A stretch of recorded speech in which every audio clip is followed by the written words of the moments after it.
My Little Pony is a show that has two types of people, little girls and middle-aged men. It is this second category of fans, better known as bronies, that has some of the most depraved individuals out there. And these are the most disturbing crimes that happened in the brony community. I'll start with the weird but still tame, and then dive into one of the most horrifying and illegal things that happened.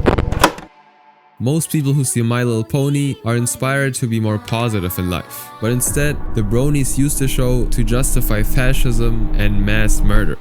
Since the very start of the brony community on 4chan, it has had a problem with attracting the worst people out there. There have been multiple articles written by sites such as The Atlantic and the Rolling Stone about how the bronies have a problem. And in 2017, during the April Fool's Day event, where 4chan merged the My Little Pony and politics board, we saw some horrifying posts. Sure, he made the wrong choice, but he made it for the right reasons. He was trying to help his friends. We've all done something silly for a friend, right? Who would Austrian Painter's favorite pony be? Probably Pinky, because he was fond of confections and would have admired her positive attitude. But this was just the start, and things were about to get much worse.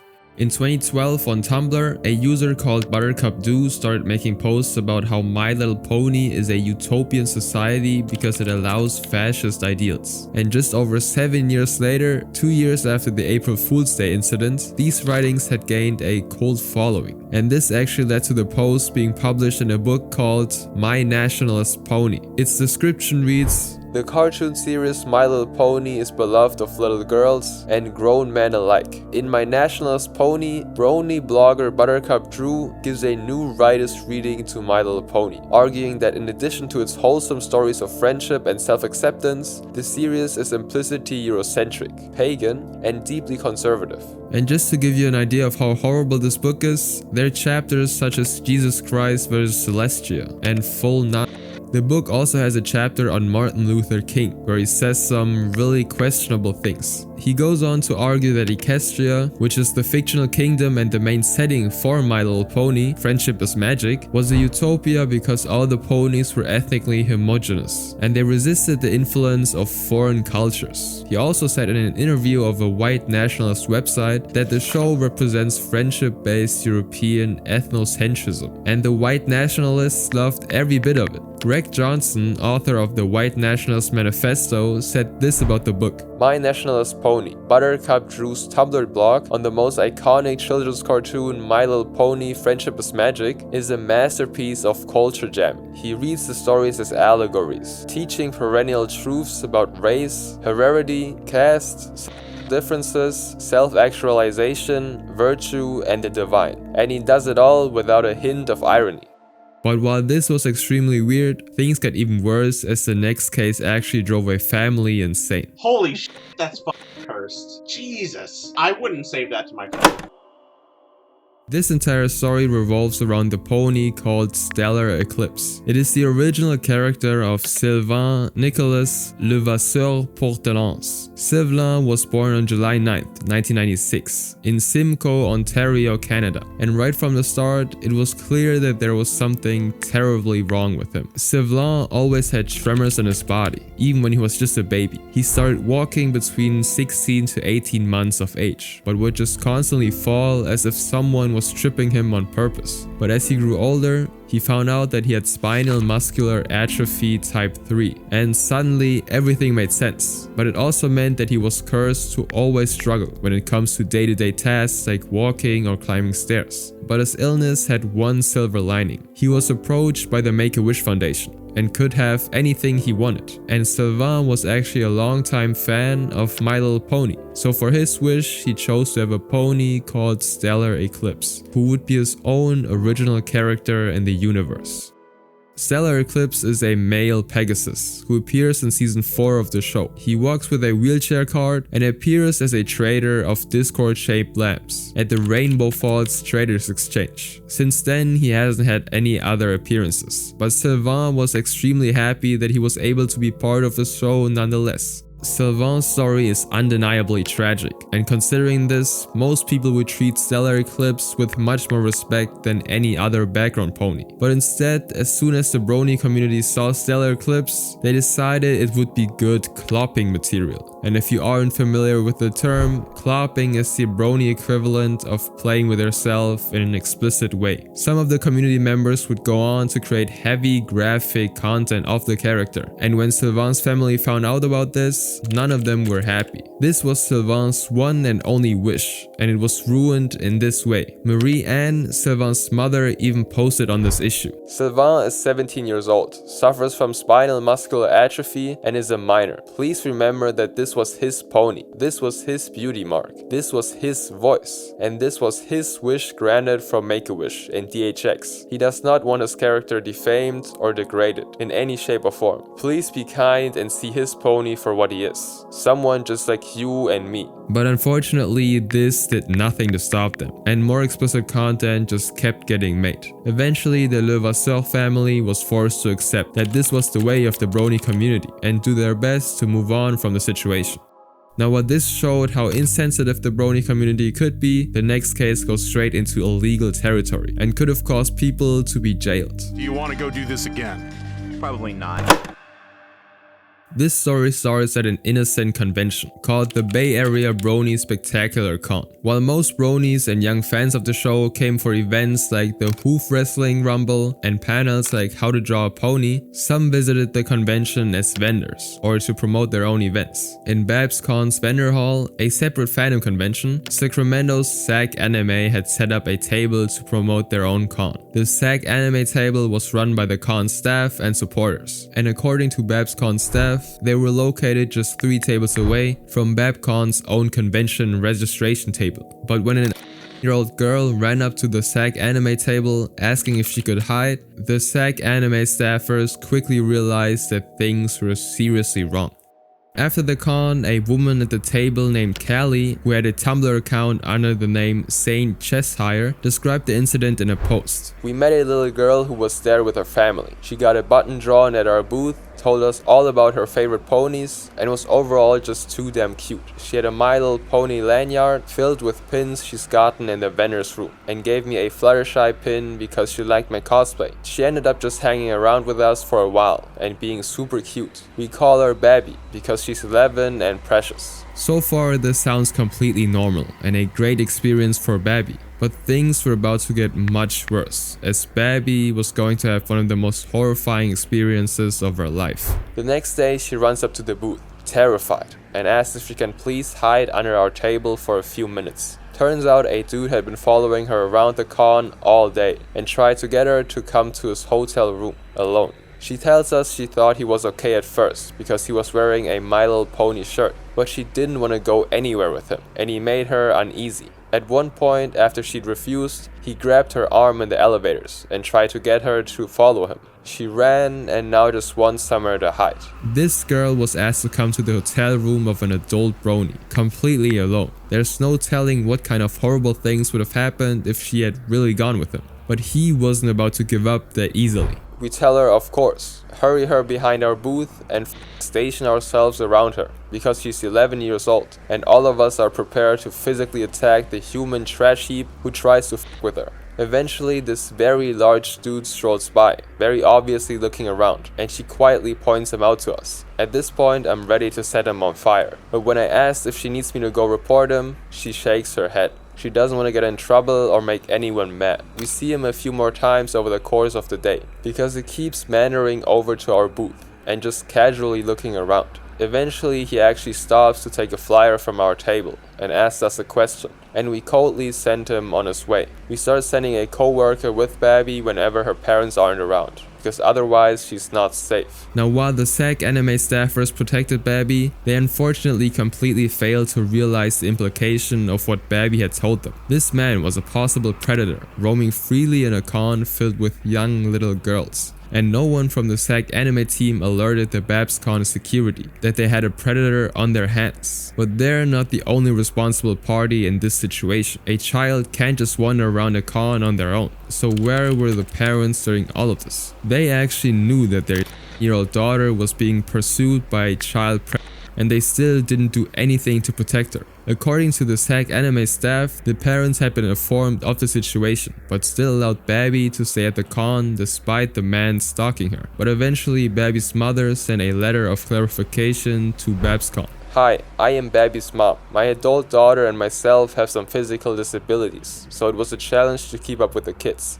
To be clear, I was never informed about any kind of incident involving my daughter while at BabsCon. She didn't want to tell me because I wouldn't let her out on her own anymore. I was at the table several times that day and no one said anything to me about all of this. I would have contacted security and tried to find this guy. The SAG anime staffers had claimed that the parents had been informed about the man and about the incident where he tried to get Babby to come up to his hotel room. But now the mother was actually claiming that she was never informed by the staff or by Babby until the con actually ended. But things were about to get even more confusing. My daughter exaggerated about the elevator. He never put a hand on her and she was never alone with him. She was on a very crowded elevator with him. We've had a serious discussion about all of this and the importance of not exaggerating and not hiding this kind of thing from mom or security. We loved our time at BabsCon and the safety we felt is probably why I let my guard down. With the hundreds of people in attendance, this was a slight accident. This makes the story even more unclear and leaves us in doubt about what actually happened. But the most important thing to note is that Babby was in real danger. And as we'll see in the later videos, the Brony community has many examples of adult male fans taking advantage of younger people.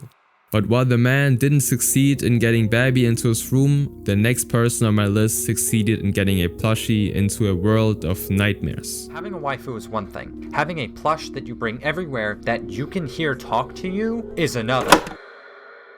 This is just a normal Twilight Sparkle plushie, and most people who look at it would think about hugging or petting the plushie. But instead, many of the members of the Brony community add suspicious holes near the tails of these plushies and then use them in explicit ways. But even among the Bronies, Jin1515 took it to a whole nother level. He has a deviant art page, which has some innocent pictures of himself and a Twilight Sparkle plushie. But if you dig just a little deeper, it's easy to find some weird pictures, like this one, where Twilight Sparkle is photographed next to a hookah, suggesting that she smokes. But this is still tame considering some of the other stuff Jin1515 has said and done.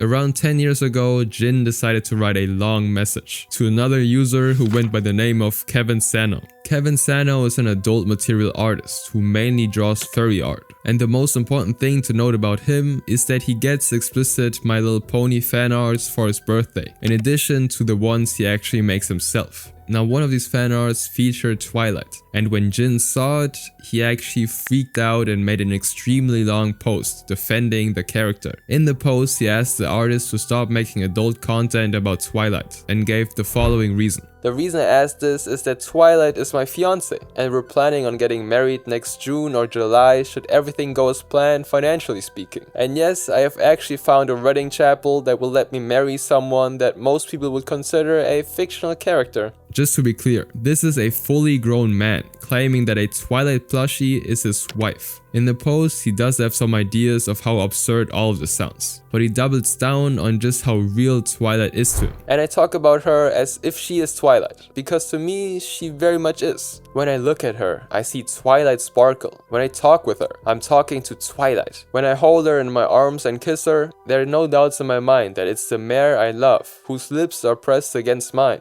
And every morning when I open my eyes and see her head on the pillow next to mine, with her gorgeous violet eyes staring back at me, I can't help but wonder how I ever got to be so lucky as to have a partner as smart, funny, beautiful, and all around wonderful as her. He even goes on to explain that they have dates together and have real intimacy. It's important to still remember, this is all a comment on an explicit artwork of Twilight Sparkle. And it doesn't stop there, as he continues to talk about fidelity in his relationship with Twilight Sparkle. Don't get me wrong though, this isn't a jealousy thing. I'm very secure in my relationship. I know without question that Twilight is just as faithful to me as I am to her. She's actually sitting on the couch next to me reading while I type this. She is very real to me, and I know she's not sneaking out in the middle of the night to do some freaky stuff with some famous artist. He goes on to explain the way Twilight acts in the bedroom, along with her preferences, saying that she's very vanilla and is unhappy with being depicted differently in the art. Just to give you an idea of how horrifying this man is having explicit relations with a plushie of a fictional character. And the worst part is that this is still just scratching the surface when it comes to how depraved bronies can be, as we'll see very soon.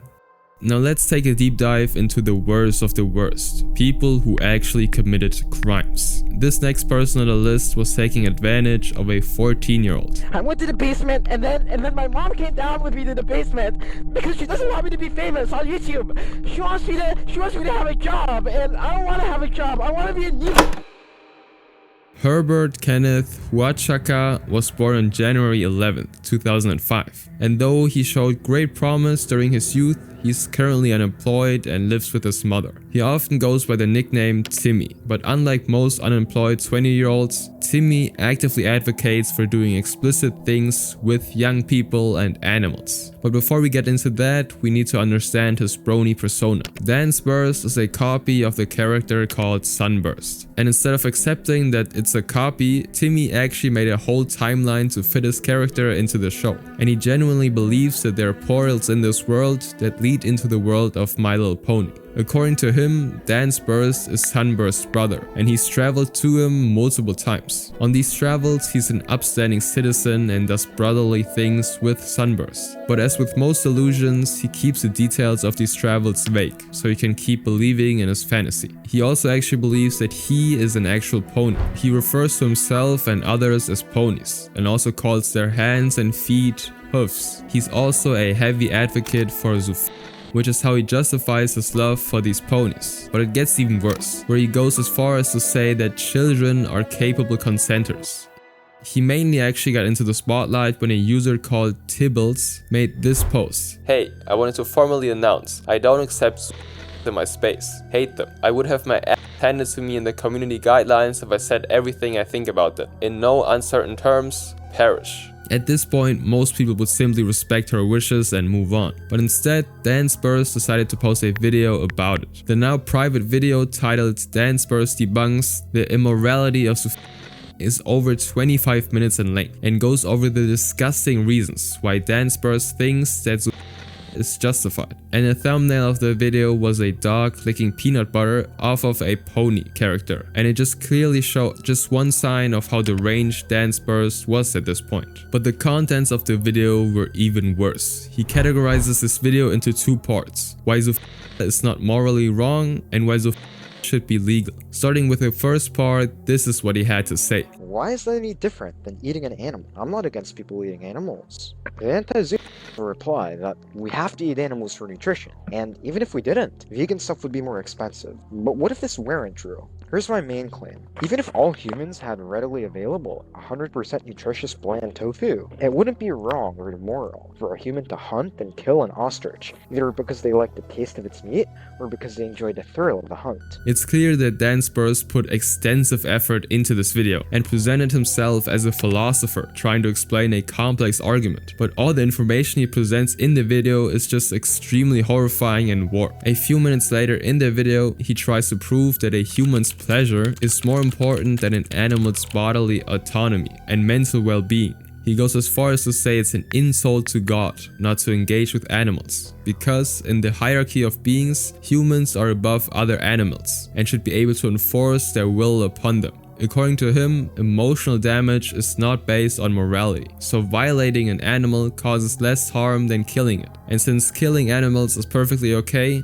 violating animals is morally right. Killing an animal for its taste is a bigger harm to the animal than raping it for pleasure would be. Some say that non-mutilative rape would somehow traumatize an animal so much that it would be worse than killing them. Well, we know this isn't true, because animals who are raped don't become He takes this one step further when he explains why placing an animal's will above a human's will debases God's vision of humans as the natural rulers of Earth. God made a natural hierarchy of all living things: bacteria, plants, invertebrates, non-human mammals, humans, angels, and God. To place an animal's will before a human's will in any moral consideration is to debase God's vision of humans as the natural rulers of Earth.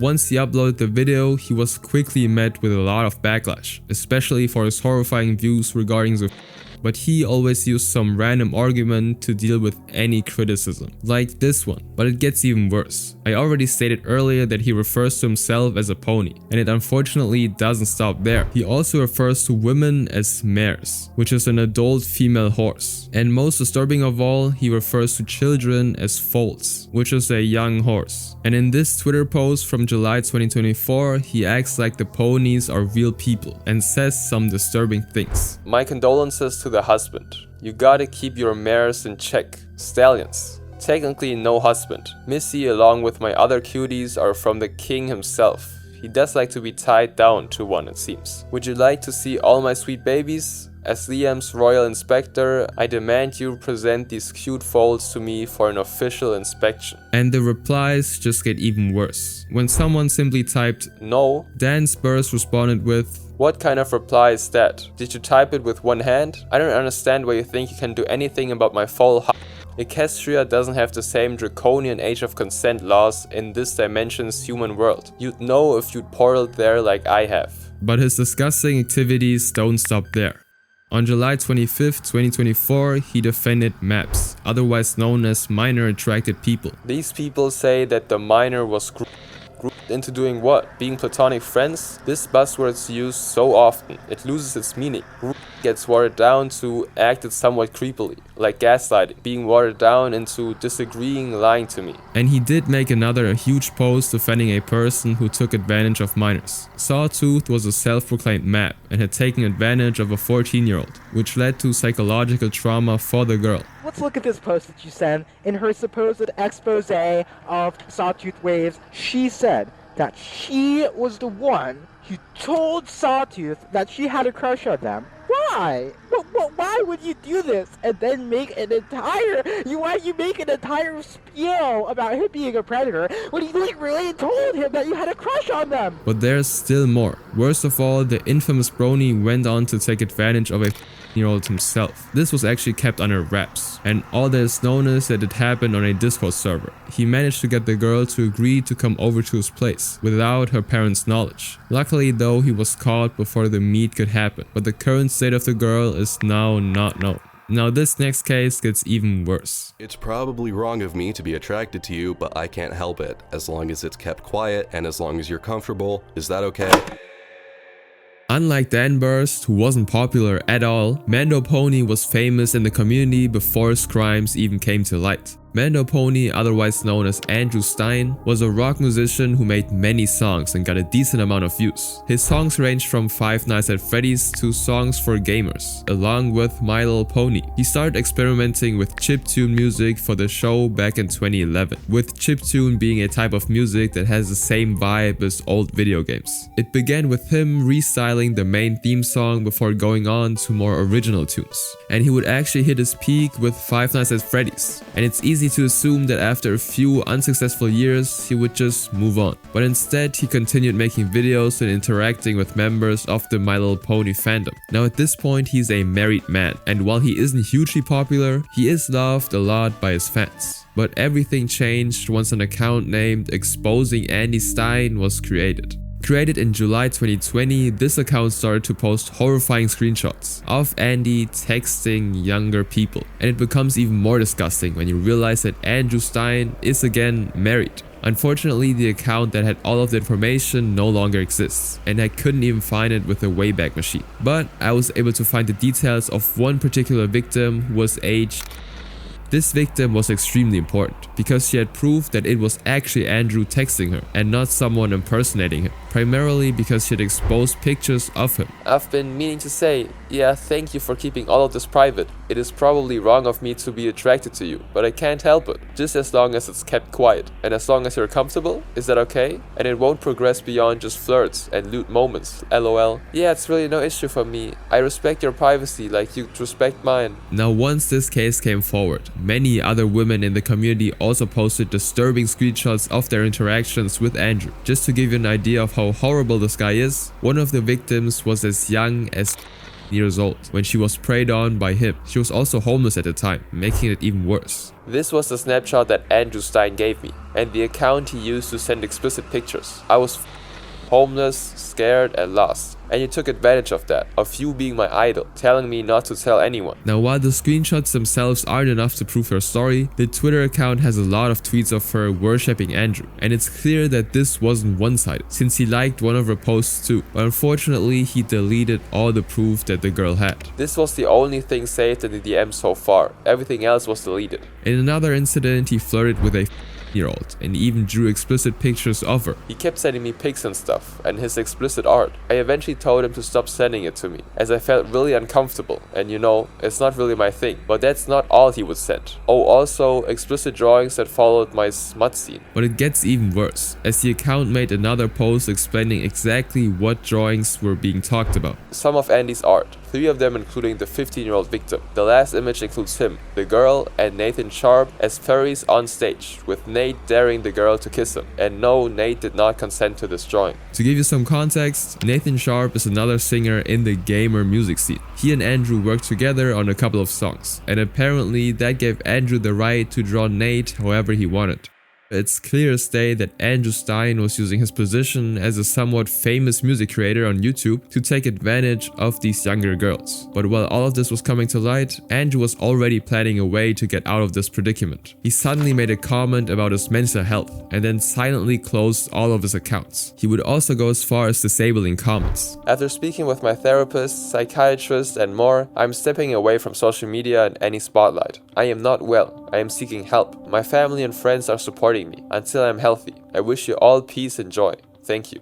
And he would actually hold the silence for a year, but finally in 2021 he would break it with a statement of himself and his legal team. When claims that I had a criminal relationship with some of my fans were made last year, they were thoroughly investigated by the Internet Crimes Against Children Task Force in coordination with the LAPD. They did so for many months and independently concluded that no crimes had ever taken place. No taking advantage of, no relations with any minor whatsoever. To quickly summarize what he actually says in this huge letter, he claims that everything was baseless and that these rumors have ruined his life. He does say that some of his interactions with fans may have been insensitive and too personal, but he himself closes this chapter by saying he will continue his hiatus and move on with his life. So, despite the huge amount of evidence, it's confirmed that Andrew didn't face any consequences for his actions. But even this action is pale in comparison when it comes to the Brony who decided to attack a whole building. He worked here until sometime last fall. We don't know why his employment ended or why he came back here last night with evil intentions.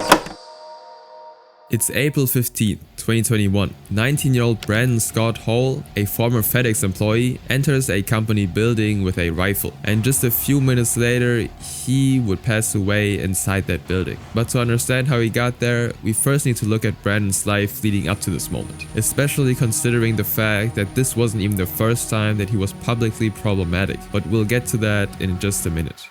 Everything started going downhill when Brandon's father took his own life in 2004. At the time, Brandon wasn't even 3 years old, and growing up without a father meant that he had a lot of behavioral issues, and they became prominent around the 4th grade, which led to him going to behavioral therapy sessions for them. Now, in these sessions, he was diagnosed with a disruptive behavior disorder and anxiety disorder at the age of 10, and he was diagnosed with autism just a few years later in 2015. Eventually, his behavior deteriorated to a point where police had to be called to the home on at least 2 occasions. He couldn't even attend school and graduate, but that was the least of his worries, because in 2013, at the age of 11, Brandon was actually arrested for attacking his own mother and slightly injuring her. But considering his young age and troubled background, he was only sentenced to probation and counseling. But even that didn't help Brandon deal with the darkness in his mind. In March 2020, Brandon's mother contacted the local authorities and warned them about her son's intent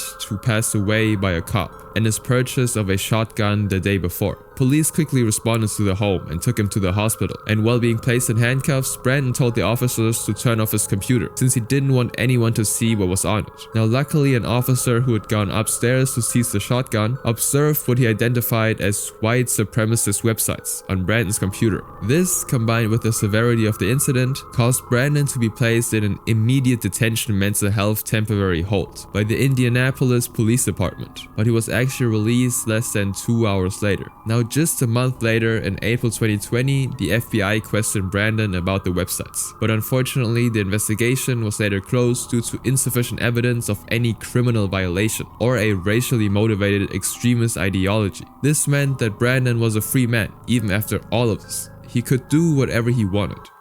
Now, his original plan to pass away by a cop wasn't possible anymore, considering that the police never returned his actual gun. But that's when he had another idea. In July and September, Brandon purchased 2 rifles legally from a licensed gun store. Now, the important thing to notice that under Indiana's red flag law, Brandon could have been prevented from making firearm purchases for at least 6 months after his temporary mental health detainment, if a hearing had been scheduled with the judge 14 days after they took away his gun. However, Marion County prosecutors decided not to schedule such a hearing, since they believed that the authorities had already achieved the law's objective. After all, like I mentioned earlier, Brandon never got his shotgun back. Prosecutor Ryan Mares also said that if his officer had proceeded with the hearing and lost, considering that Brandon had been treated by medical professionals but not prescribed any medication, they would have been forced to return the gun to him. And at the time, they believed that as long as Brandon didn't have a weapon, he couldn't hurt anyone. But they'd find out just how wrong they were just a few days later. This brings us back to the start of this case, April 15th, 2021. 19-year-old Brandon is outside the FedEx building with 2 rifles he'd purchased. Brandon actually worked at this FedEx facility from August to October 2020, before being terminated for being absent too often. This meant that he knew the layout by heart. But before he could commit any mass unalivings, he used his Facebook account to make the last few posts of his life. I hope that I can be with Applejack in the afterlife. My life has no meaning without her. If there's no afterlife and she isn't real, then my life never mattered anyways. Now, Applejack is again one of the fictional characters in the My Little Pony universe, and he made his last post dedicated to her. Although not clearly documented, it seems like his entire life revolved around this character. From there, he arrived at the facility during a shift change, spoke to security, and then went back to his vehicle. He checked his guns, made sure that they had enough ammo, and braced himself. Soon after, Brandon exited his vehicle and began firing at employees in the parking lot. He then proceeded to the facility's entrance, where he resumed attacking. Brandon then tried to progress further into the building, but he was actually blocked by a full-height turnstile gate. So he instead fired shots at employees on the other side of the turnstile before exiting the building again.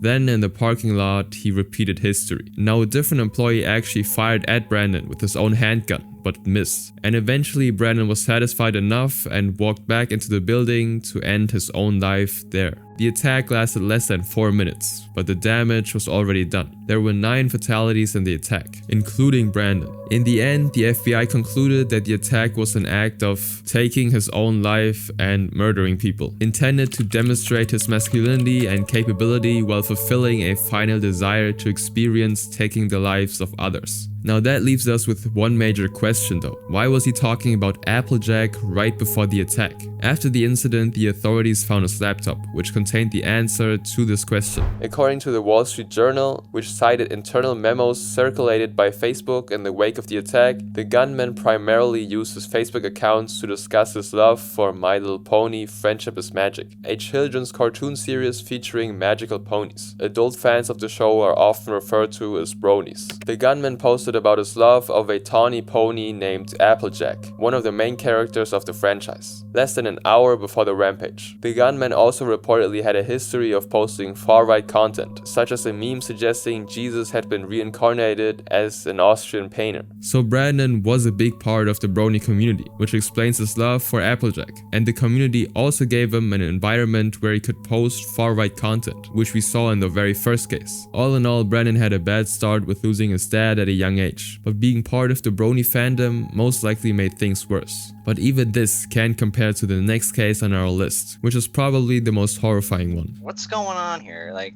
can anyone tell me what's going on? Okay, so Toon, we're gonna preface all of this with you're in trouble.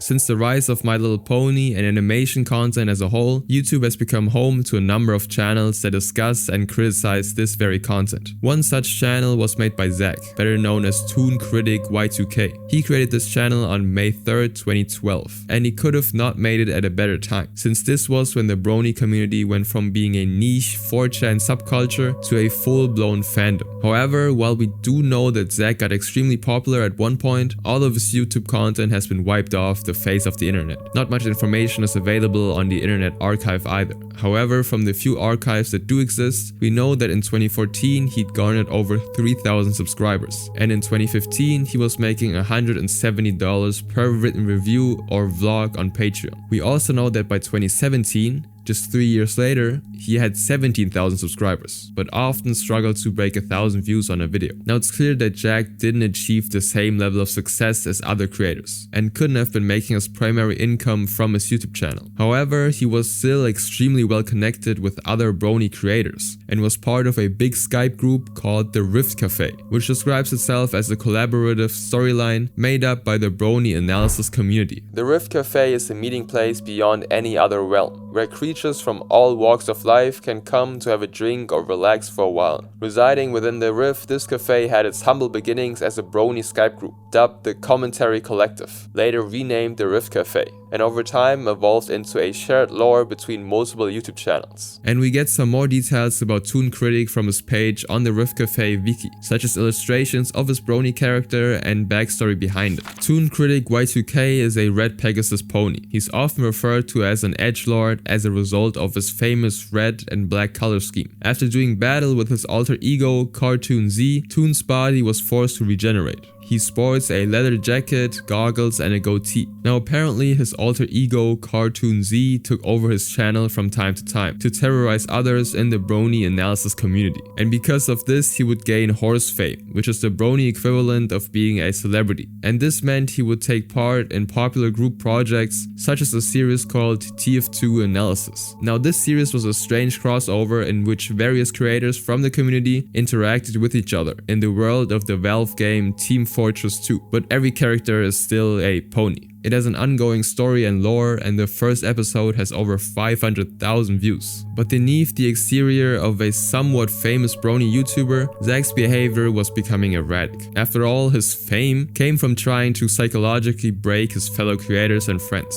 But things would take a turn for the worse as allegations came out about him behaving inappropriately at cons. In a video uploaded on his channel, Viva, another Brony YouTuber, discusses the major allegations. But these are just some of the few allegations that have come to light, and multiple people in the comments have come forward as well. My friend was groped by him at a con too. This whole thing is fucked up, Jesus Christ. It's fucked up beyond belief, especially how long he's been able to essentially get away with it. But the worst thing about this whole situation is, most people don't even remember the touching inappropriately allegations, because ultimately it was nothing compared to the heinous nature of Zack's other misdeeds. In 2018, over 500 screenshots surfaced, which showed Zack inappropriately texting a girl. These texts started when the girl was barely while Zack at the same time was already 24 years old, a full decade older. As they get closer, he began doing roleplays with her, and in one of these sessions he said, "It's just so exciting knowing you're barely legal." Soon after, he tried to take a step further than just roleplaying as each other's characters. Well, here's the thing, I'm not asking to be in a relationship with you. When I said go further, I mean a step further than just RPs and teasing, because you are too young to start a relationship. However, I want to explore those other kinds of feelings, more so on the romantic side.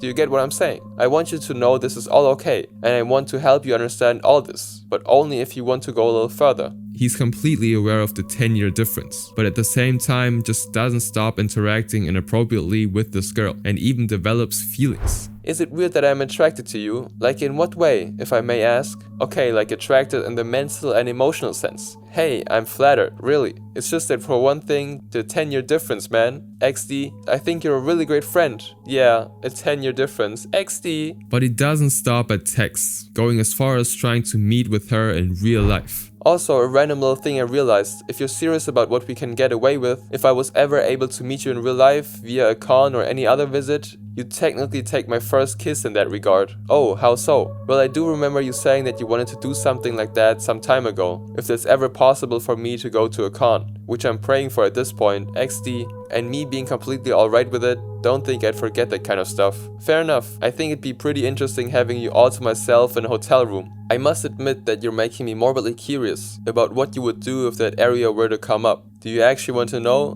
Imagine the roleplays we've done. But he didn't just stop at pursuing a relationship with her. He even tried to obtain explicit photos. Would you ever consider modeling? Funny enough, you're not the first person who said that to me. XD, I didn't mean to make you feel uncomfortable before. You didn't, don't worry man. I didn't feel uncomfortable at any point. What makes you say that? About the curiosity of modeling and underwear. Oh, don't worry. I know you didn't have any ill intent. I trust you like that. Unless you did have actual ill intent. Of course not. I think it would be interesting to see you try that. Life's all about taking chances. You'd have nothing to lose. You already have the curves. The conversation then proceeds to talk about her physical features, and you can probably understand what was said. At this point, it's important to get some background information about the girl. While we don't know her identity, it's clear that she suffers from severe social anxiety and depression. Zach was essentially her only friend, since she couldn't hold any conversations in person. And Zach knows all of this, yet he still continues to push her into relationships and flirty conversations. But thankfully, after letting it go on for 13 months, in December of 2017, he seemingly came to his senses. Oh, so you were uncomfortable with what we've been doing? Obviously not. I just want to take a break from it. Something didn't feel quite right. I'm curious what you mean by that, but if you don't want to tell me, I won't pry. Up until recently, I thought this was just for fun, but then I realized I'm doing this with a 15-year-old. I gave one of my friends flag for doing this exact same thing. Now eventually the chats did get leaked, and Zach got the backlash from it from other creators. They put him in a video call and confronted him about it. However, he makes very little attempt to defend his actions, and even more disturbingly, he claims to have done worse things than just that. We know that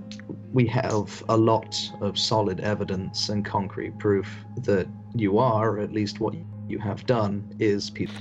You have asked for photos of her in nothing but a leather jacket and panties. You have sent her pictures of your only covered in boxes. You've sent her porn. You've done a lot of bad things, Zach. There have been times where I admit I have done things that are probably worse than this. And yes, he admits that this wasn't even the first time he had taken advantage of a younger person before, but that ended with the police and had bad consequences. Considering the severity of his actions, there was no way the others could allow Zach to stay in the community. However, considering he'd been a long-time member, his fellow creators gave him 24 hours to turn himself in and leave the community on his own. At this point, we're just repeating ourselves, but you need to face the music, all right? We've told you everything we're going to tell you, essentially. It's up to you now, really. You have 24 hours. You can go to the police, or you can do whatever the hell you want. Quite frankly, I don't care. They would go on to report Zach, but unfortunately no legal consequences came out of this incident. And worst of all, none of this would really bother Zach, at least until he realized it took all of his horse fame away. Zach wasn't really good at his job, and his career depended on his relationship with the other creators and popularity in the community. And even the group call would get leaked on the 26th of February and make headlines on Horse News, which would only make the situation worse for him, as more screenshots were leaked of him defending his behavior. I will say this. These screen caps, if you've seen them, are not fake. I believe this whole entire story is being twisted in a way to make me look bad. Age of consent laws in the Philippines are 12, from what I was told. He says that his actions were justified because he's got Filipino boy swagger, despite the fact that his Skype profile blatantly says that he's in Illinois, where the age of consent is 17. After the call was leaked, yet another victim by the name of Abby came out with her own screenshots. This victim first met Zach when he claimed that he wanted to help her out with her YouTube channel, and slowly their conversation progressed from there. I've been told that my eyes tend to sparkle when I'm happy too. Never would have imagined. Well, you're pretty. Thank you, that's really nice. It's nice to be complimented once in a while. High school isn't exactly the most positive place in Equestria. Yeah, we all know how that feels. I don't want you to think I'm coming on to you or anything. They would also roleplay, and once again he would push the conversation in an inappropriate direction. I'll give you a hint. Charismatic, handsome, energetic. And edgy, don't forget edgy. Maybe a little sex. Now coming back to the call, many people actually didn't agree with how it was handled, mainly that it was too respectful and soft for someone like Toon. Many of the community members made videos critiquing the people confronting Zach. Of these, one of the original creators who went against Zach made a video. In the video, Josh, the one who was speaking softly to Zach, explained the events from behind the scenes. He would further explain his reasons for keeping the story silent till further steps could be taken. Firstly, Sally did not want to have her name forever linked to this scandal, especially at her age. Secondly, the wiser thing to do would be to hold off on reveals until we had statements prepared so there wouldn't be any misinformation spread. Dr. Wolf, another creator, posted a video being angry at Josh for talking about forgiveness to Toons. In the same video, Josh explains that this was all a big misunderstanding. There was a dramatic failure to communicate about what we meant when we said forgiveness, and we take full responsibility for it. Dr. Wolf and I are Christian, different denominations, but still Christians, and as such, we failed to recognize a huge disconnect between our secular and non-secular audiences, and that's not your fault, it's ours. The word forgiveness for most Christians holds a drastically different meaning than for most secular audiences. Now, despite all of the horrific things, there was a creator called Performance Major who took the side of Zach, but that led to him actually confessing his own explicit behavior. I roleplay with just about anyone who's willing, and sometimes, if the minder's mature enough, I'll roleplay with them too. He would also say he's only breaking the law because he's above 18, and she's just as guilty. However, after facing severe criticism, he and his opinions disappeared off the face of the internet. Now, despite all of this, no legal action was taken against Zach, primarily because there was no physical contact between him and the girl he took advantage of. This meant that Zach had permission to come back under different usernames. Back in 2019, these included abreeze72 and Mucha Lucha. He used a second name to get into the Pokemon community, which is also full of young people who can be targets for Zach. The abreeze account would also stream regularly on Twitch, where you can clearly make out that it's Toons. Now, it would be deactivated after it was called out by YouTube creators, but there's still more to the story. His most recent attempt was in July 2024 via a Discord account called Radioactive Mud. Hi, it's me, Vinny. I was one of his friends and victims over the past year or so, and I think it's time I make a proper post to further call him out. Let me reintroduce you to Zach, aka Toon Critic YT. Yes, he continued his behavior, with more victims coming out to talk about him. I too was a victim of Golden Nova, aka Toon Critic Y2K. He tried to make a move on me back in March, and I knew for a fact that he was sus. He has broke multiple boundaries with a lot of people that I've known, and f***ed over friendships between friend groups. Now, he has gone back into hiding since, and his current status is unknown. But one thing is for sure, most likely until he's locked away or his access to the internet is taken away, Toon Critic Y2K is out there, and probably trying to find more victims to take advantage of.